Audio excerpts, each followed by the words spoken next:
Good afternoon po. Yung report ko po is musical content in harmony and texture. Ano, mag-ano muna tayo? Energizer. Tayo kailan. Dali. Tapos, sing the song, Liron Sinta. Alam niyo yung Liron Sinta? Yes! Hindi ko alam yun. Buko ng papayatan lang dito. Stopping, mapadyak na. Liron Sinta. Dito ano? Kantayin natin yung Liron Sinta dito, mapadyak sila. Tapos dito, ano, nagkaklap sila. Sabay! Sabay. Ayaw sila padyak.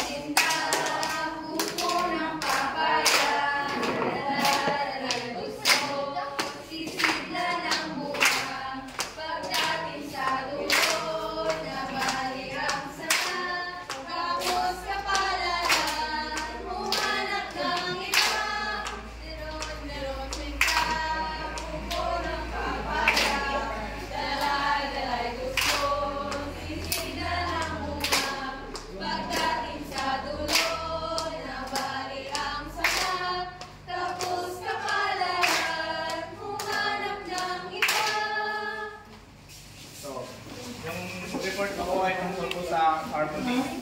Sino pong gusto magbasa ng harmony po? Si Jomar. Harmony, the relationship between two or more pitches sounded together at the same time. Good. So yung harmony, ano siya, dalawang pitches na sabay na tinutugtog at the same time. Kagaya nung ginawa nyo kanina, yung stamping tapos clapping, magkasabay po. Parang blending ng dalawang sound or pitch. That's harmonic interval. The distance between two pitches or notes that sound together as opposed to melodic intervals when the two pitches are played one after another. Ito naman sa harmonic interval, ano?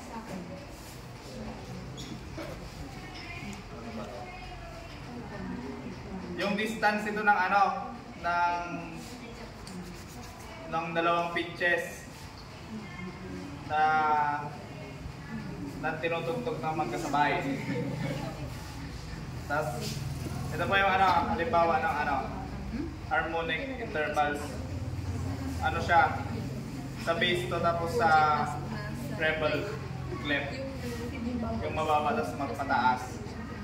Yun nandito sa taas, ito yung ano, yung harmonic intervals going up. Tapos harmonic intervals going down yung nandito sa F clef. Tapos sa consonants po, sino po?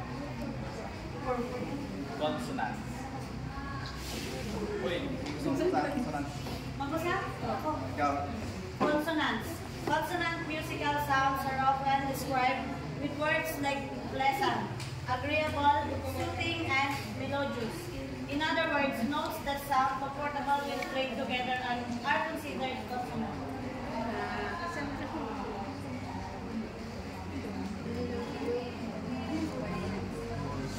So, yung ano, yung consonants, sabi niya dito, yung the sound comfortable when played together, yung maganda siyang pakinggan. Magkatunog, halon. Yung maganda yung blending nila. Consonants yung tawag po doon. Tapos sa dissonance, yun kung gusto magbasa po. Si Pamela po. Conversely, the consonants. Conversely, Wala. sumatay ko.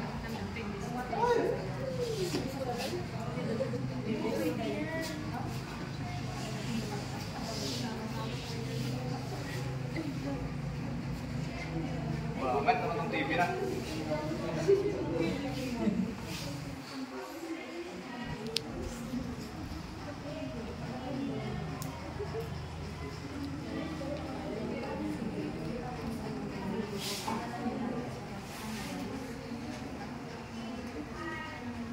Red.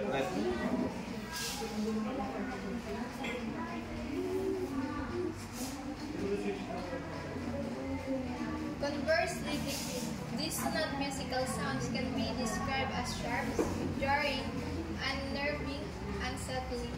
This is because because the sounds create tension that the listener naturally wants to hear, release, or resolve. Next. Chords and triads. A triad consists of 3 notes stacked in consecutive thirds. A triad is also called chords, as well as harmony. Harmony also refers to chord progression.